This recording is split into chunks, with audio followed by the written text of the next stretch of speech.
4 days ago, we arrived in South America. We got to start shooting our doc. The first thing we shot was a protest, and yesterday we shot for the first time our main subjects, which is La Colifata, the Cookie Radio, which is in a mental institution, and the people who participate on the radio show are patients in that facility. It was really cool to see these people have a platform to describe themselves and their world. I was like a little lost because I don't speak very much Spanish, but just feeling that presence was really, really cool. Yeah. Alex. Yeah. Want to talk? Yeah, sure. Hey guys, Fish here. So first of all, it's awesome to have David here. I was here for about three weeks by myself, just setting up interviews, meetings, trying to get approvals for where we were going to shoot. And I was definitely happy to get a companion a couple days ago. So yesterday was our first day shooting at the radio. It was my third time there, and every time I go there, I'm more impressed with it as a therapeutic method and as an outlet for these patients. An ATE, which is basically an assistant therapist, it's a role that we don't really have in the States, but it's kind of the intermediary between the psychologist and the patient here in Buenos Aires. I was talking to an ATE, and she said, the amazing thing is within the patient's deliriums, they have this extreme intelligence that you would have never expected. And that's definitely something I've felt. Great shooting yesterday. It was definitely a little weird for me, having been there twice before, to now all of a sudden have cameras out and be, a filmmaker for the first time there rather than just a passive observer. But I think, we went about it really well, and I'm looking forward to doing it next Saturday. So yeah, it's been great.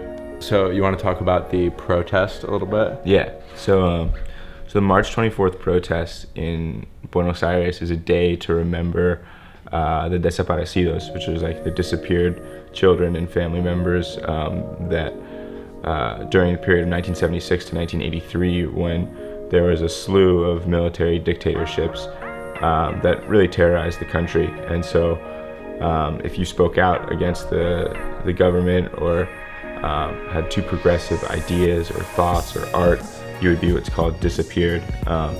And basically families lost, whole families were lost, and kids and parents, any dissidents of the current government. And then we got up on some scaffolding, which was great. For me, I just wrote this down, it would be like getting onto a major sound tower at a music festival just because you wanted a better view. That would never happen back home, but there was this huge scaffold tower with some photographers hidden in the bird's nest, and we just kind of snuck behind and got up there and got to shoot for a while. So that was really awesome. Yeah, I must have been 25 feet above the ground taking a time lapse for half an hour. And it wasn't until 15 minutes in that I looked down and the gravity of the situation kind of hit me. I was like, I shouldn't fall. Yeah, the actual gravity. Yeah, the literal gravity. Yeah. I was just really, really impressed by the camaraderie and the amount of participation that people show here. People really are engaged in politics, and I think feel like agents and they have a voice, and that's different than other places I've been to do this kind of work. No, it was a really awesome day, and this was not even 24 hours after David got here, so we really hit the ground running. We're kind of having a slow Sunday today, just getting some things together, but it's been a great couple of days. Did anything else? Voice messages. In Argentina, they use voice messages a lot. So they'll record their voice and they'll send it over WhatsApp. And from the first moment that I heard Fish receive a voice message from someone we're in contact with here, I was sold. I was like, we got to bring this back. I need some trendsetters on my team. We communicate really quickly now. We don't think that we have a lot of time to spend communicating, so we use text messages, but this seems like an equally lightweight way to communicate something that is much, much more personal than a text message. Yesterday, I just wanted to let my host mom know how the day went. So this is our little chain, and those little play buttons are voice messages. So I sent her this. Ganamos. Nosotros fuimos a la colifata hoy y graba y mucho.